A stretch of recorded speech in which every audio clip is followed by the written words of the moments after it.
Today's chapter from The Lighted Windows by Margaret Silf is entitled Obedience. And golly, that sends shivers down my spine.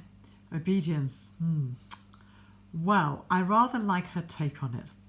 She talks about the wedding at Cana and Jesus' reluctance initially when prompted by his mother, and then his decision to change the water into wine, because of course this is his first sign, his first indication in a really powerful way that his way, that God's way, that following in his footsteps will be a transformative experience. In the way that the water is transformed into wine, our lives will become less watery and much richer if we allow Jesus into our hearts. But a lot of the time our hearts are filled with other things. So I was thinking about the fact that the weather can control me. I will either go out or not, depending on what the weather's like. And of course, there's no such thing as bad weather. There's just the wrong clothing. So maybe we need to think about God as our clothing that will help us in all the decisions in our lives, that will guide us and transform us as we cope with things like the very long lists that we have to get through, especially at this time of year, that will cope with the complicated decisions about recipes and who's going to come and all the stuff that might be pinned to your fridge. I hope it doesn't look like mine.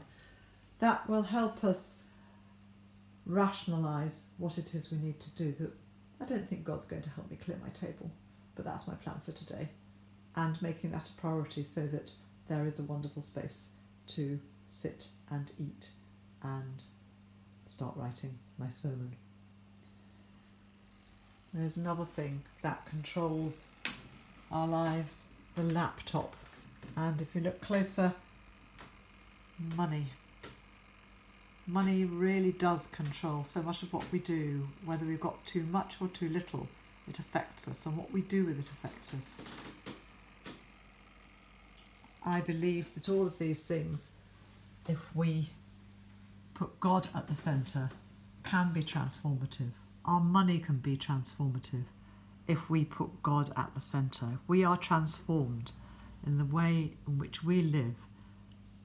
If we are transformed by the love of Jesus Christ, then what we do with our money, with our lives, will be transformative both of us and of other people. And when our lives touch other people's lives, then we start to transform the world. So even if it rains and there's a big grey cloud, I shall go out and walk the dog, and I shall just wear the right clothes. And the right clothes for transforming life and being obedient to that transformation are to put God at the centre. And it might be a slow process, and it might be piecemeal, and it won't always be perfect. But the obedience bit is the bit about saying that you will conform to God's world, not to the human world, even though it impacts upon us, even though it affects us. All of the stuff affects us and impacts upon us. But if at the centre we have our God, then we open up the channel to transformation. Let us pray. Lord, help me to reflect upon the channels of power that can get a grip on my life and turn me from you. Help me to make yours the authority that is central in all that I do. Open my eyes to recognise and resist the powers that seek to control me. Help me to trust and cooperate with your power that longs to transform us.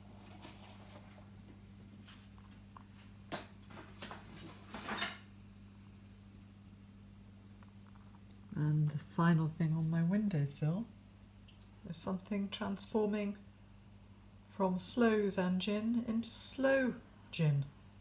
Not quite water into wine, but it's a slow, year-long process, as is the process of transformation in our lives as we turn each day towards God.